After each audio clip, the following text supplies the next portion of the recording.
चट्टान ही नहीं जो इस हौसले से टकराकर बच जाए। ऐसी धारा ही नहीं जो जुनून के इस बहाव को रोक पाए।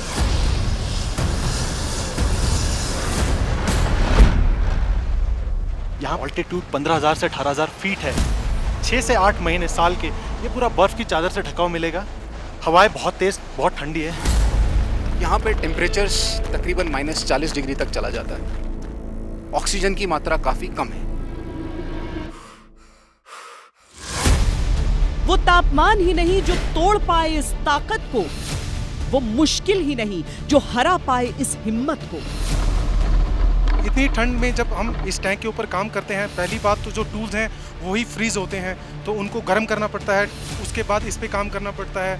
यहाँ पर इक्विपमेंट की कंडीशनिंग के साथ साथ एक जवान की भी कंडीशनिंग करनी पड़ती है। जिन ऑल्टीट्यूड पर हम खड़े हैं, ऐसे में टैंक की मौजूदगी ही अपने आप में एक कॉन्फिडेंस पैदा करती है।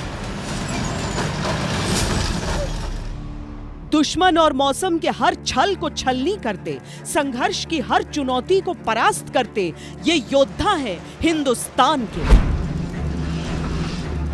अब दिन के टाइम में और रात के टाइम में लड़ाई में ज़्यादा अंतर नहीं रहा। सो इस पर्टिकुलर टैंक के अंदर इसी चीज़ को मद्देनज़र रखते हुए एक thermal imaging fire control system का प्रोविजन दिया गया है। इस गाड़ी को गेम चेंजर कहा जाता है। इसके अंदर बैठे हुए इन्फेंट्री स्ट्रिक्स चलते हुए हालत में भी दुश्मन के ऊपर फायर डाल के उसे बर्बाद कर सकती है।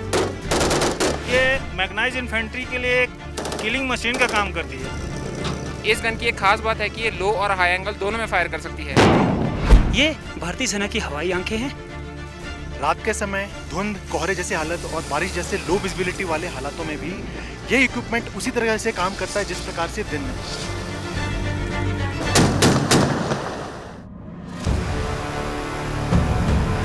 भारतीय सैनिक इतने मोटिवेटेड हैं, इतने मजबूत हैं कि इनको आप किसी भी वेदर में ले जाइए, ये अपने काम एकदम बढ़िया करेंगे। हम अपनी सीमाओं की सुरक्षा और मातृभूमि के लिए किसी भी चुनौती और परिस्थिति से निपटने के लिए तैयार हैं।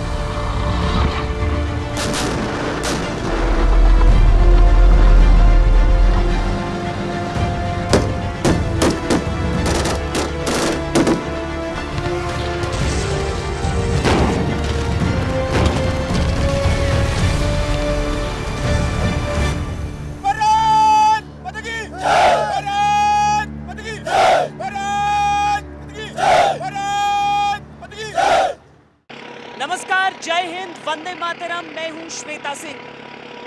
वंदे मातरम में हमने आपको अब तक भारत की सेना की ताकत दिखाई है। भारत की सेना की ताकत तो हम इस बार भी दिखाएंगे, लेकिन आधुनिक भारत की, आधुनिक सेना की, आधुनिक ताकत से आपको रूबरू कराएंगे। आज हम देश की सरहद तक पहुंचे हैं, लाइन ऑफ एक्चुअल कंट्रोल के नजदीक पहुंचे हैं और सिक्किम सेक्टर से नए भारत की इस सेना से आपका परिचय कराएंगे।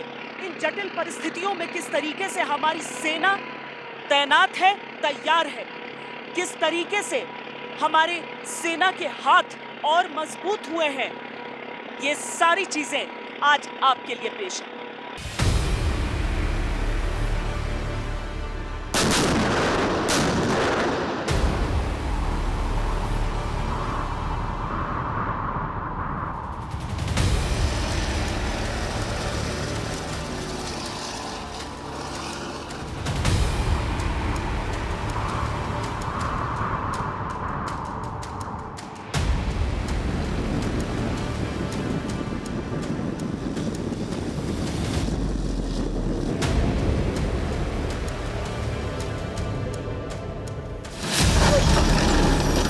सांस सांस का संघर्ष, कदम कदम की लड़ाई है।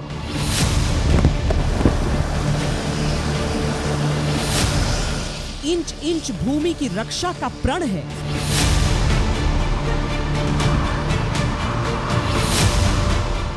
रग रग में शौर्य है, पग पग में धैर्य है।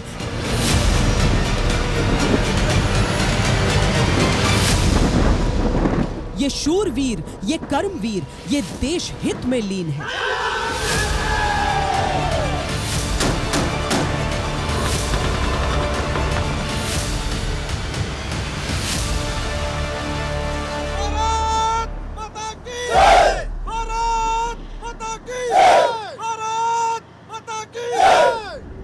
भारतीय सैनिक इतने मोटिवेटेड हैं, इतने मजबूत हैं कि इनको आप किसी भी वेदर में ले जाइए, ये अपने काम अपने बिल्कुल एकदम बढ़िया करेंगे। वो सरहद जहां 1967 में 2 लड़ाइयों में भारत ने चीन को शिकस्त दी, वो सरहद जहां डोकलाम के गतिरोध में दुश्मन को पीछे हटने पर मजबूर किया, इस सरहद पर भारतीय सेना के पराक्रम के किस्से तमाम हैं। आज इन जटिल इलाकों में तैनात सैनिकों के शौर्य को दिखाएंगे और उनके शौर्य को साधन के समर्थन की भी तस्वीरें दिखाएंगे। कैसे इतनी ऊंचाइयों पर गरजते टैंकों का दबदबा बनाया गया।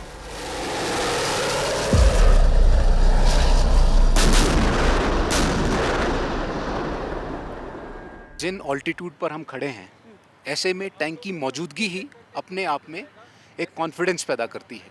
हमारे सभी क्रूज, हमारे सभी जवान, जेसीओ और ऑफिसर्स ट्रेंड इसका मेंटेनेंस करने के लिए वीकली, मंथली और पीरियडिकल मेंटेनेंस हम इसका करते हैं, ताकि कभी भी किसी भी समय पर जब पुकार लगाई जाए, ये इक्विपमेंट को हम डिप्लॉय कर सके और अपने मिशन को अंजाम दे सके।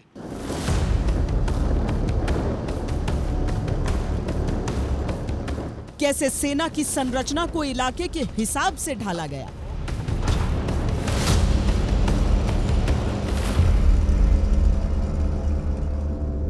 इस इलाके में आप देखें ये पूरा पहाड़ी इलाका है और हम काफ़ी हाई अल्टीट्यूड एरिया में है।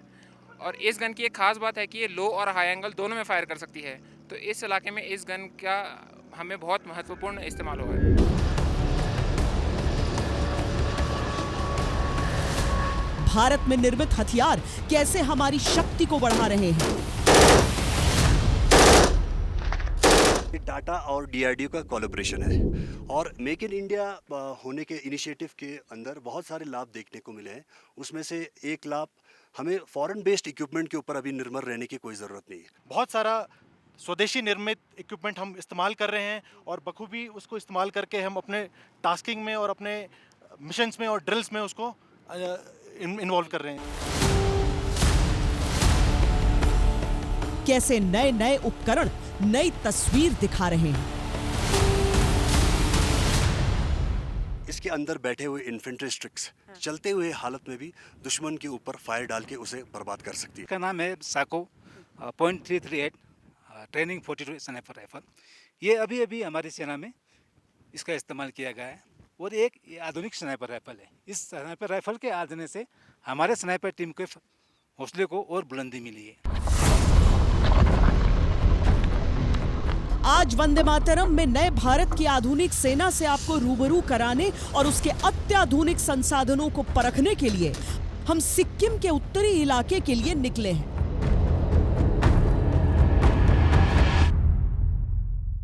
जब आप और ज़्यादा ऊंचाई की ओर पहुंचते हैं, जिसे हम मतलब high altitude, super high altitude, इस तरीके से उसका अलग अलग जो डिवीजन होता है, तो आपको यहाँ पर एक आवश्यक, अनिवार्य मेडिकल चेकअप करवाना होता है अपना, क्योंकि बॉडी में आपकी ऑक्सीजन कितना है, आपका ब्लड प्रेशर कितना है, ये सारी चीज़ें आंक लेना ज़रूरी होता है, ताकि किसी भी तरह की आपको बीमारी या कोई परेशानी न हो, जो कि इस तरह की परिस्थितियों में हो सकती हैं। तो मुझे भी यहाँ पर अपनी पूरी जांच करवा के ही आगे की ओर बढ़ना है।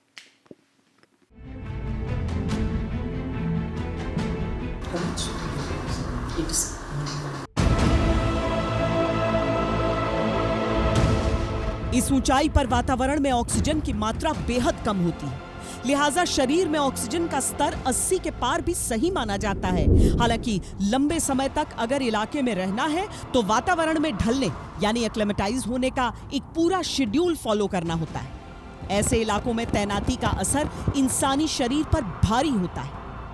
लेकिन यह भारतीय सेना है।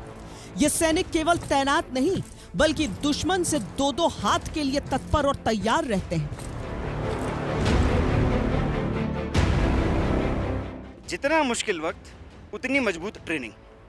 तो अगर एक जवान अपनी ट्रेनिंग के ऊपर भरोसा रखता है, अपने ऊपर भरोसा रखता है, अपने साथी के ऊपर भरोसा रखता है, अपने इक्विपमेंट के ऊपर भरोसा रखता है, तो इन दुर्गम परिस्थिति, जिसके अंदर 15 से 18,000 फीट का ऑल्टीट्यूड, दुर्गम रास्ते, पहाड़ियाँ, टूटा फूटा टेरेन, इस दौरान भी मुश्किल से मुश्किल परिस्थितियों के अंदर में आप दिए हुए टास्क को बखूबी निभा सकते हो। सिक्किम का जो इलाका है उसकी सीमाएं 3 अलग-अलग देशों से लगती हैं। पश्चिम में नेपाल, उत्तर और पूर्व में चीन और दक्षिण पूर्व में भूटान। भारत ने अपने सरहदी क्षेत्रों पर ध्यान केंद्रित करते हुए 2 बातों का विशेष ख्याल रखा है। इलाके में तैनाती बढ़ाना और जरूरत पड़ने पर तेजी से डिप्लॉयमेंट करना, साथ ही क्षेत्र के लिए सबसे कारगर हथियार से लैस करना।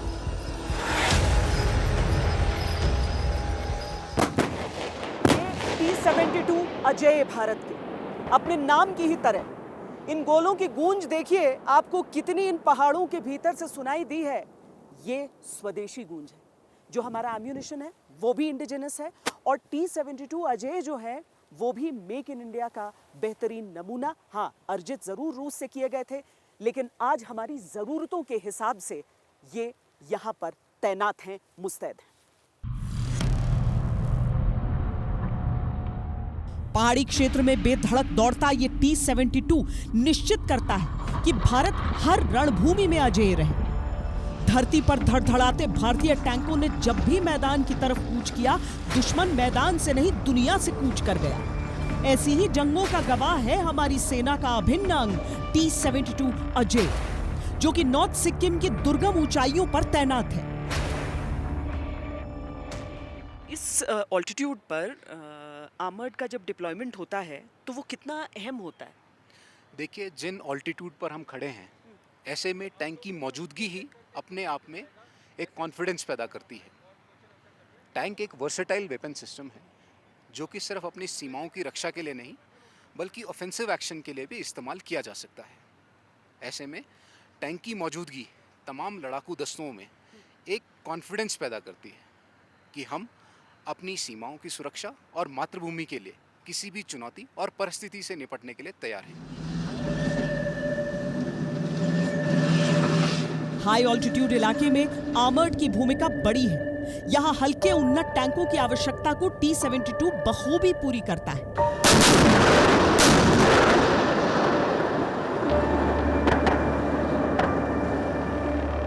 अब दिन के टाइम में और रात के टाइम में लड़ाई में ज़्यादा अंतर नहीं रहा है। सो इस पर्टिकुलर टैंक के अंदर इसी चीज़ को मद्देनज़र रखते हुए एक thermal imaging fire control system का प्रोविज़न दिया गया है। What it does in a nutshell is कि जितने भी एटमॉस्फेरिक वेरिएबल्स होते हैं, जैसे कि atmospheric temperature, pressure, wind speed, इन सब का लॉन्ग रेंज एंगेजमेंट पे बहुत फ़र्क पड़ता है। This tank has got sensors wherein it can sense all the atmospheric variables। सबकी सेंसर रीडिंग लेता है और एक कंप्यूटर जो कि फायर कंट्रोल सिस्टम है, fully integrated with a thermal imaging system, उस कंप्यूटर को ये फीड करता है और गन को वेरी एक्यूरेटली टारगेट पे ले करता है। इससे फ़ायदा ये होता है कि the speed of engagement reduces manifold and gunner बहुत ही accurately targets which are more than 1000 meters उनको वेरी एक्यूरेटली एंगेज कर सकता है। BMP-2 सारथ जो कि इतने हाई ऑल्टीट्यूड पर यहाँ पर फायरिंग के प्रैक्टिस कर रही है, ये कैनन फायर है, अलग अलग तरह के फायर इससे हो सकते हैं। सबसे दिलचस्प क्या है वो ये कि अगर ज़रूरत पड़े तो इतना रैपिड फायर होता है इससे कि 1 मिनट के भीतर लगभग 1000 राउंड हो जाए। ये किसी टैंक के चीथड़े उड़ाने में सक्षम है तो साथ ही किसी एयरक्राफ्ट को भी क्षति पूरी तरीके से पहुंचाने में। BMP-2 सारथ दुनिया के सर्वश्रेष्ठ इन्फेंट्री कॉम्बैट व्हीकल में से एक। ये अत्याधुनिक हथियार प्रणाली से लैस है।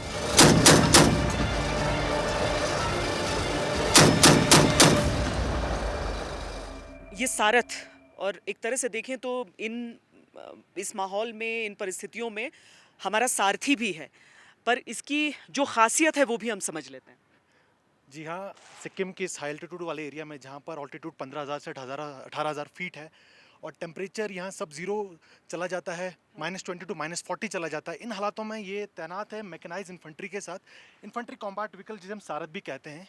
इसकी मारक क्षमता को देखें तो आप इसमें ये लैस एक ATGM से जो कि किसी भी दुश्मन के टैंक को कारगर दूरी पर बर्बाद कर सकता है, एक 30 mm कैनन के साथ जो कि भी किसी भी बख्तरबंद गाड़ी, बंकर या फिर हवाई टारगेट के खिलाफ बहुत ही कारगर वेपन है। और आप देख सकते हैं इसी के साथ एक मीडियम मशीन गन भी है। इस तरह के इलाके में तेजी से एक जगह से दूसरी जगह जाने की क्षमता हो या फिर लहरों को पार करने की शक्ति, सारथ जिसे जीत का रथ भी कहा जाता है, वो हर चीज में सक्षम है। अभी जैसे कि आप सारथ पर सवार हैं, ये एक मैकेनाइज्ड इन्फेंट्री का इक्विपमेंट है, एक इन्फेंट्री कॉम्बैट व्हीकल है। ये दोनों काम करता है मैकेनाइज्ड ऑपरेशंस में और साथ साथ पैदल ऑपरेशंस में। तो हम इस इक्विपमेंट में इस आईसीवी की मेंटेनेंस के साथ साथ इसके पीछे जो लैंडिंग कंपार्टमेंट में सवार 7 इन्फेंट्रीमैन हैं, उनकी भी ट्रेनिंग करते हैं। तो ये 2 पहलू आ जाते हैं जहाँ पर हमें एक तो मैकेनाइज्ड वॉरफेयर के लिए भी ट्रेनिंग करनी पड़ती है और साथ साथ जो पैदल सेना के ऑपरेशंस है, इन्फेंट्री सेना के ऑपरेशंस है, उसमें भी कारगर साबित होने के लिए इनको स्पेशलाइज्ड ट्रेनिंग देनी पड़ती है। दिन हो या रात, सारथ की क्षमताएं उसे अभेद बनाती हैं। पर सुपर हाई ऑल्टीट्यूड में भारतीय सेना की शक्ति बढ़ाते उपकरणों की सूची लंबी है। ये क्षेत्र कई चुनौतियों से भरा है। ऊबड़ खाबड़ इलाके के कारण गाड़ियों की रफ्तार पर असर, 15,000 फीट से अधिक की ऊंचाई के कारण दौड़ भाग पर असर। ऐसे में ये छोटी सी एटीवी बड़े बड़ों पर भारी है।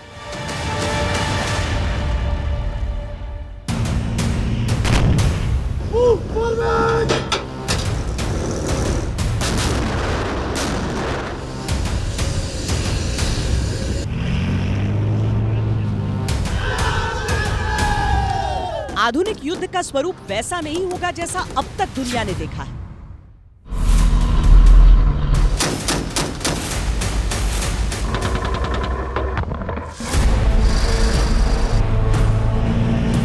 रणभूमि भी बदल चुकी है और योद्धा भी।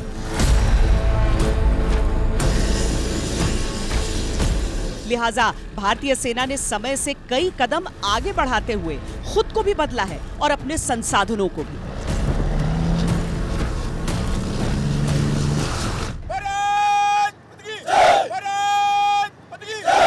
इस तरह की जो बख्तरबंद गाड़ियां हैं, वो आपको ऐसे क्षेत्र में बहुत ज्यादा ताकत देती है, क्योंकि अब वो जमाना गया जब युद्ध एक जगह बैठकर एक बंकर से लड़ा जाता था। अब ऐसे चलते फिरते बंकर आप इन्हें कह सकते हैं, जिनसे आप युद्ध लड़ सकते हैं। जहां प्राकृतिक अवरोध न हो, वहां पर आप इनकी आड़ लेकर भी लड़ाई लड़ सकते हैं।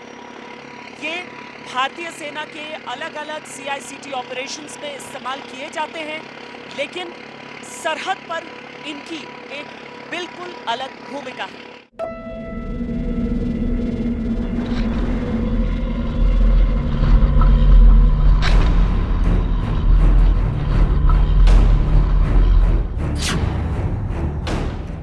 इन्फेंट्री प्रोटेक्टेड मोबिलिटी व्हीकल, यानी आसान शब्दों में एक ऐसा वाहन जो इसमें सवार सैनिकों को किसी भी तरह से हमले में संपूर्ण सुरक्षा प्रदान करे।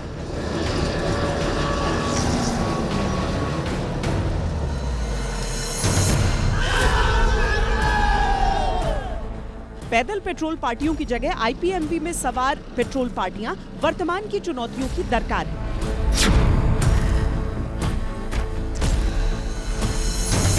ये जो व्हीकल आप हमारे सामने देख रहे हैं, इसे IPMV कहा जाता है, full form infantry protected mobility vehicle. इस गाड़ी को भारतीय सेना में इंडक्ट करने का कारण इसके अंदर माउंट हुए इन्फेंट्री स्टिक्स को दुश्मन के स्मॉल आर्म्स फायर से बचाव करने के लिए ही इंडक्ट किया गया था। अगर इस क्षेत्र की संरचना देखें तो कहीं पर भी कोई प्राकृतिक आड़ नहीं है। आमतौर पर इस वाहन को शहरी क्षेत्र में आतंक निरोधी ऑपरेशंस में इस्तेमाल में देखा गया है, पर चट्टानी इलाकों में इनकी तैनाती भारतीय सेना की दूरदर्शिता दिखाती है। ये मैं इस पर DRDO टाटा भी देख रही हूँ। ये मेक इन इंडिया है ये व्हीकल। ये व्हीकल जो आप देख रहे हैं, ये मेक इन इंडिया इनिशिएटिव के अंदर मैन्युफैक्चर किया गया है। जैसे कि स्टिकर से आप ये देख पा रहे हो कि ये टाटा और DRDO का कोलैबोरेशन है। और मेक इन इंडिया होने के इनिशिएटिव के अंदर बहुत सारे लाभ देखने को मिले हैं। उसमें से एक लाभ, हमें फॉरेन बेस्ड इक्विपमेंट के ऊपर अभी निर्भर रहने की कोई ज़रूरत नहीं है। ये गाड़ी कभी भी ख़राब होने पर इसके स्पेयर पार्ट्स ईजिली अवेलेबल होते हैं। इसी कारण ये गाड़ी कभी भी ऑफ रोड होने पर तुरंत ऑन रोड कर ऑपरेशनल टास्क को पूरा किया जा सकता है।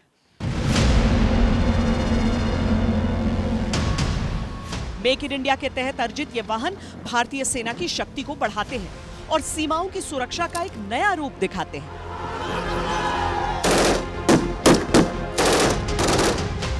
इसी तरह क्विक रिएक्शन फाइटिंग व्हीकल भी सैनिकों को तेजी से एक जगह से दूसरी जगह ले जाने में सक्षम है।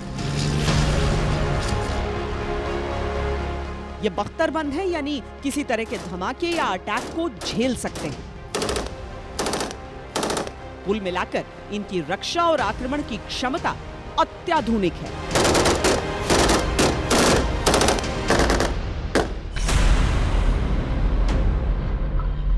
ये लड़ाकू वाहन हाल ही में भारतीय सेना में शामिल किए गए हैं। चूंकि इन्हें सुपर हाई ऑल्टीट्यूड में सफलतापूर्वक टेस्ट किया गया था, लिहाजा इनकी तैनाती इन क्षेत्रों में पिछले साल से शुरू हो चुकी है। अलग अलग इलाकों में अलग अलग तरह का टेरेन होता है और वहाँ पर अलग तरह से कैमोफ्लेज होता है। जंगलों में आपने देखा है स्नाइपर को, अब यहाँ पर जब आप देखते हैं तो वहाँ पर खास करके इस तरह से तैयार किया जाता है इस पोजीशन को कि कहीं से भी वो दुश्मन की पकड़ में नहीं आए, कहीं से भी ये समझ में न आए कि कोई अपनी एक पोजीशन लेकर वहाँ पर है, और यहाँ से जब हमारे जो स्नाइपर्स हैं वो निशाना साधेंगे तो वो बिल्कुल सटीक जाकर लगेगा। केवल वाहन और बड़े उपकरण नहीं, बल्कि एक सैनिक का सबसे भरोसेमंद साथी, उसकी बंदूक को भी अपग्रेड किया गया है। एक और भारत तेजी से बंदूकों का निर्माण भी कर रहा है, लेकिन तब तक दुनिया के सर्वश्रेष्ठ राइफल्स से हिंदुस्तान के सैनिकों के हाथ भी मजबूत किए जा रहे हैं। आपने यहाँ पर हमारे सैनिकों के हाथों में कुछ ऐसे आधुनिक हथियार देखे होंगे जिनके बारे में अब हम समझ लेते हैं। ये एक साको स्नाइपर राइफल है और वो एक मशीन गन है, लेकिन क्या खास है और क्या बेहतर है वो हम समझ लेते हैं। सब इसमें इसके जो स्पेसिफिकेशंस हैं, इसमें क्या खास है, क्या बेहतर किया गया है वो बताएं। सबसे पहले तो इसका नाम है साको .338 ट्रेनिंग 42 स्नाइपर राइफल। ये अभी अभी हमारी सेना में इसका इस्तेमाल किया गया है और एक आधुनिक स्नाइपर राइफल है। इस स्नाइपर राइफल के आ जाने से हमारे स्नाइपर टीम के हौसले को और बुलंदी मिली है। लाइट वेट, टेलीस्कोप साइड और एक्शन बोल्ट होने के नाते इसकी फायर की एक्यूरेसी और ज़्यादा है। साथ साथ में इस स्नाइपर का रेंज 1500 मीटर है। तो 1500 मीटर जी, तो 1500 मीटर तक हम अपने टारगेट को देख के उससे किलिंग कर सकते हैं। इस मशीन गन का नाम है नेवेक 7.62 लाइट मशीन गन। ये एक आधुनिक हथियार है जो कि अभी भी हमारे सेना में शामिल किया गया है। लाइट वेट होने के कारण इसकी फायर पावर काफ़ी ज़्यादा है। अमूमन इस हथियार से हम एक मिनट में 1050 राउंड फायर कर सकते हैं। वजन कम हो गया है तो कितना फर्क हम माने पहले से?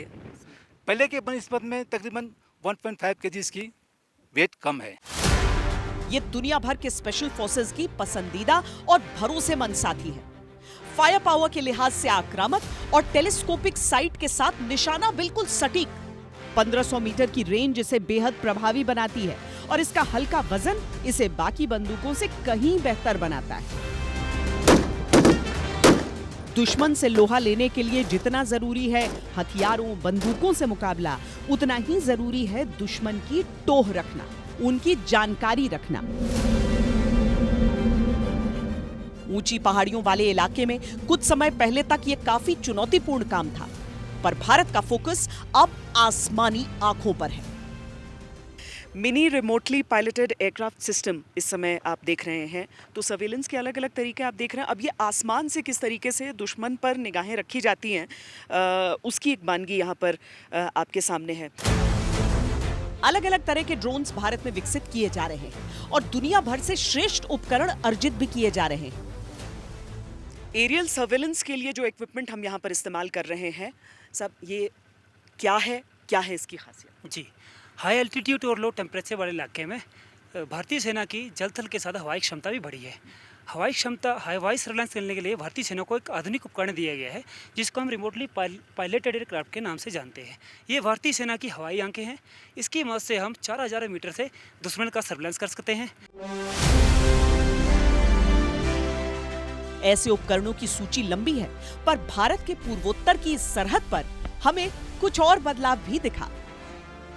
भारत के जितने भी सरहदी इलाके हैं वहाँ पर बहुत मुश्किल हालात रहते हैं मौसम के लिहाज से भी। यहाँ पर देखिए, गर्मी जब बाकी के देश में रहती है तब भी यहाँ पर ठंड, और बरसात भी साथ में। तो जो सैनिक यहाँ पर रहते हैं उनके लिए किस तरह की सहूलियतें हैं वो इस बात से निर्धारित होती हैं कि उनके रहने की कैसी व्यवस्था है। एक समय था जब जो व्यवस्थाएं थीं वो उस तरीके की नहीं थी जैसी आज आप देख रहे हैं। इसीलिए आज जो हम यहाँ पर उनकी रिहाइश देख रहे हैं उसकी बारीकियाँ क्या हैं, उसमें क्या ख़ास है। एक तो ये डबल स्टोरीड भी हम देख रहे हैं। ये जो आप बिल्डिंग आप पीछे देख रहे हैं इसको DSORL कहते हैं, जो डबल स्टोरी OR लिविंग है। इसकी 3 मेजर एडवांटेजेस हैं। पहला एडवांटेज है कि ये मॉड्यूलर है। ये मॉड्यूलर होने के साथ साथ ये स्ट्रक्चर काफ़ी स्टेबल भी है। ये मॉड्यूलर होने के कारण इसकी जो पार्ट्स हैं वो छोटे छोटे व्हीकल लोड्स में डालकर काफ़ी दूर दराज के एरिया में रिमोटेस्ट लोकेशन में भी आसानी से पहुंचाए जा सकते हैं। दूसरा ये है कि इसका लैंड एरिया फुटप्रिंट जो है वो बहुत कम है, तो इतने छोटे एरिया में ज़्यादा से ज़्यादा ऑक्यूपेंसी ये बहुत ज़्यादा प्रदान करता है। और यहाँ पे जो हमारा ये एरिया है जिसमें हमें कंफर्टेबल और सूटेबल लैंड एरिया मिलना जहाँ पे मुश्किल होता है, उसमें ये हम लोगों को काफ़ी सहूलियत देता है। तीसरी स्पेशलिटी जो आप बता रहे थे वो क्या है? तीसरी स्पेशलिटी इसकी है थर्मल कंफर्ट, जो है पहले पैसिव कंफर्ट बताता हूँ। जो आपके ये जो बाहर आपका शीशे की जो परत है उसकी वजह से हमें ग्रीन हाउस इफेक्ट आता है अंदर, और अंदर का जो तापमान है वो काफ़ी कंफर्टेबल रहता है। इसके अलावा जी ये जो वॉल्स बनी हुई हैं ये पफ पैनल के से बनी हुई हैं जो बाहर के तापमान को अंदर तक आने नहीं देती हैं। इसके अलावा एक्टिव कंफर्ट है जो हमको सेंट्रलाइज हीटिंग सिस्टम के द्वारा मिलती है, जो हम भीतर देख सकते हैं। यहाँ पर हमारे सैनिकों की जो रिहाइश होती है, देखिए एक समय था जब अलग तरह की चीज़ें उपलब्ध थीं। बुखारी से आप लोगों को ठंड को दूर भगाना होता था, लेकिन आज उस बुखारी से क्या दिक्कतें थी और क्या इससे हीटिंग मिल रही है अब आप लोगों को? जैसे हमारे को इस शेल्टर के अंदर ये सेंट्रलाइज्ड पावर हीटिंग सिस्टम के द्वारा हमें कंफर्ट महसूस होता है, ताकि जैसे बुखारी की मदद से हमें दिक्कतें आती थी, ये दिक्कतें इससे फेस नहीं करनी पड़ती है, क्योंकि इस सेंट्रलाइज इफेक्ट द्वारा हमें इसकी गरमाइश को कम या ज़्यादा करने में आसानी हो जाती है।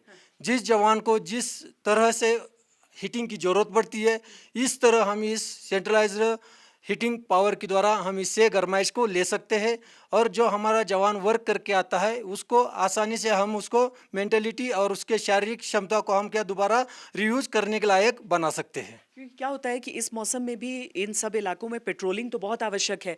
अब उसके बाद जब आप भीग कर ठंड में आते हैं अपनी ड्यूटी के बाद, तो कम से कम तापमान को तो नियंत्रित कर सकें अपने हिसाब से। लेकिन ये जो चीज़ें हैं जो आपको कंफर्टेबल करती हैं, वो अब धीरे धीरे आपको सरहदी इलाकों में नजर आ रही हैं। नॉर्थ सिक्किम सेक्टर में खासकर देखा आपने किस तरह का ये आवास मिल रहा है हमारे सैनिकों को। कठिन इलाकों में दिन रात की ड्यूटी और मौसम से लड़ाई के बाद सैनिकों को अगर एक अच्छी नींद नसीब हो जाए तो ये सहूलियत भी बड़ी है।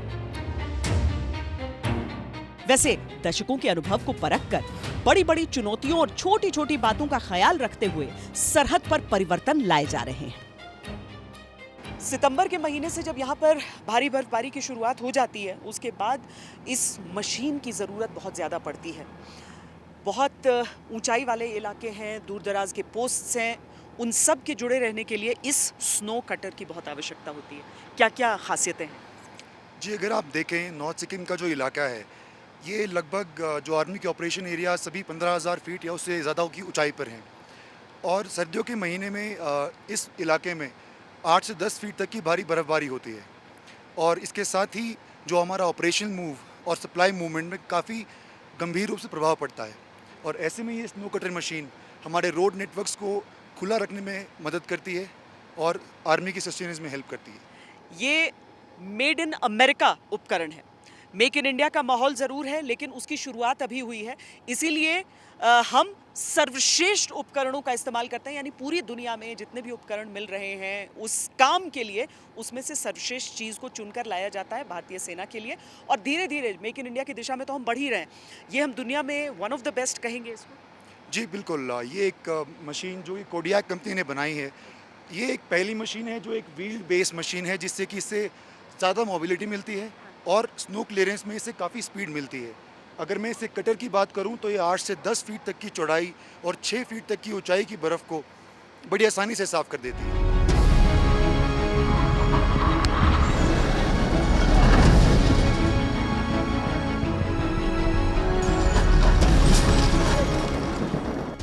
एक छोटे से ब्रेक के लिए हम यहाँ पर रुक रहे हैं। वंदे मातरम।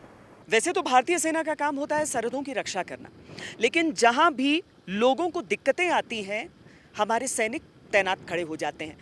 ये जो एक छोटा सा आप तालाब देख रहे हैं यहाँ पर, इसकी एक बड़ी लंबी कहानी है। दरअसल 17,000 फीट की ऊंचाई पर हम हैं और यहाँ पर ऑक्सीजन, पानी, हर चीज़ की एक कमी रहती है। समय के साथ ये सूख रहा था, लेकिन सेना ने यहाँ पर दिन रात एक कर दिए हैं ताकि ये तालाब एक बार फिर पानी से लबालब हो जाए, लोगों को इससे फ़ायदा मिले।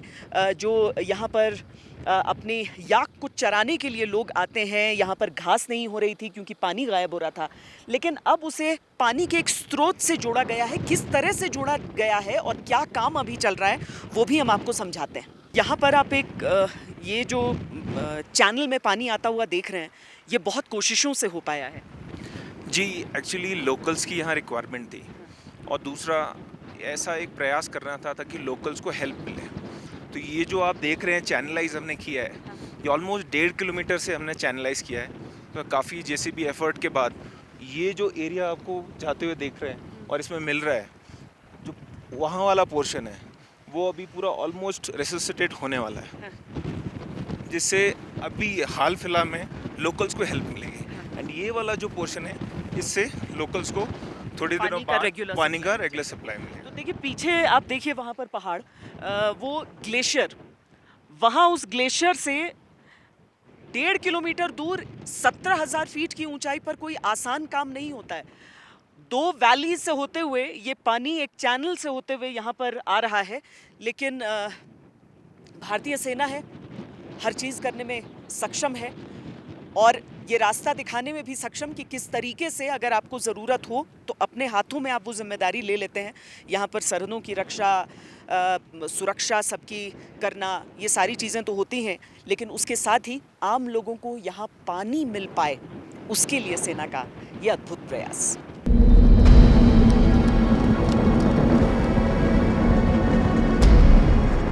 हजारों किलोमीटर तक फैली सीमाएं सबसे कठिन इलाकों से होकर गुजरती हैं, पर भारतीय सेना का शौर्य और समर्पण इन जटिल इलाकों को हर लिहाज से महफूज बना देता है। ये आम बोलचाल में हमेशा कहा जाता है कि कोई भी भारतीय जब मुसीबत में होता है तो 2 ही को याद करता है, एक भगवान को, दूसरा भारतीय सेना को। आपने देखा कि किस तरह के कोई भी अवरोध हो, चट्टान हो, ये तेज धार हो, पहाड़ हो, बरसात हो, लेकिन भारतीय सेना हर दुश्मन से, हर मौसम से आपको जीत दिलवा देती है। अभी के लिए इतना ही। कैमरा पर्सन सैयद मोहसिन और योगेंद्र सिंह के साथ मुझे दीजिए इजाजत। देश और दुनिया की बाकी खबरों के लिए देखते रहिए आज तक।